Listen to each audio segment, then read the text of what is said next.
Voilà, je suis en train de le faire. Je suis sur le chemin de la création de contenu.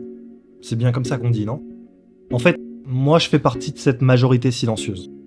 Tu sais, ceux qui consomment du contenu depuis des années sans jamais oser passer à l'action.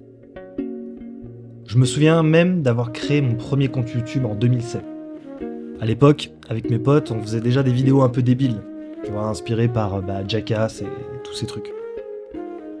Et petit à petit, je me suis retrouvé à kiffer, prendre des photos.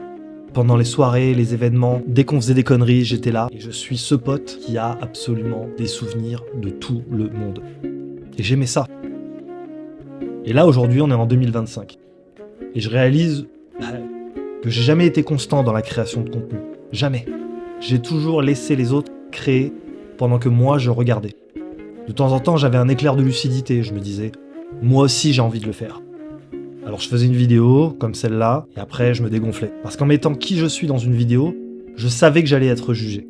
Il y avait des gens qui aimeraient, d'autres qui n'en auraient rien à foutre. Et puis ceux qui allaient me mettre face à mes contradictions. Ouais mais toi t'es comme ça, ouais mais toi tu fais ça. Et ça je sais que pour certains, ça vous passe au-dessus. On m'a même souvent moi-même appelé, quand j'étais jeune, Monsieur je m'en foutiste.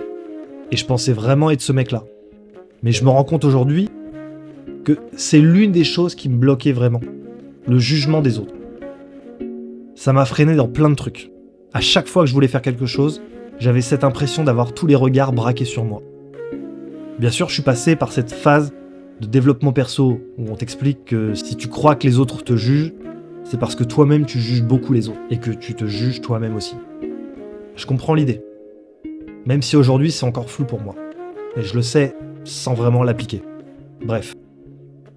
Je sais que cette vidéo part un peu dans tous les sens. Je sais même pas si elle va inspirer qui que ce soit, pour être honnête.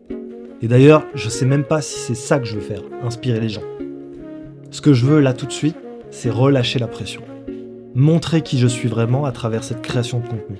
Me dire, ok, voyons voir ce que j'ai dans le ventre ou dans la tête. Est-ce que je peux être bon là-dedans ou est-ce que je vais juste être totalement nul? Et j'ai besoin de le savoir. Et pour le savoir, il n'y a qu'une seule chose à faire, il faut expérimenter. Il m'a fallu quasiment 20 ans pour comprendre ça. Et aujourd'hui, je suis content. Je suis content de commencer ce chemin, et je me parle à moi-même quand je dis ça. J'espère sincèrement avoir le courage de continuer, de partager ma vision du monde, de partager ma manière de voir les choses. Je sais que ça sera pas facile, je sais qu'il y aura des hauts et des bas. Mais cette fois-ci, j'ai vraiment envie d'essayer. Alors si toi aussi tu t'es reconnu dans ce que je viens de dire, ou si tu es simplement curieux de voir la suite, n'hésite pas à t'abonner, à laisser un petit commentaire et surtout, je t'invite à faire toi aussi quelque chose qui te dépasse. Parce que même si ça ne t'apporte rien sur le moment, ça sera toujours une expérience de plus à vivre pendant qu'on est encore là.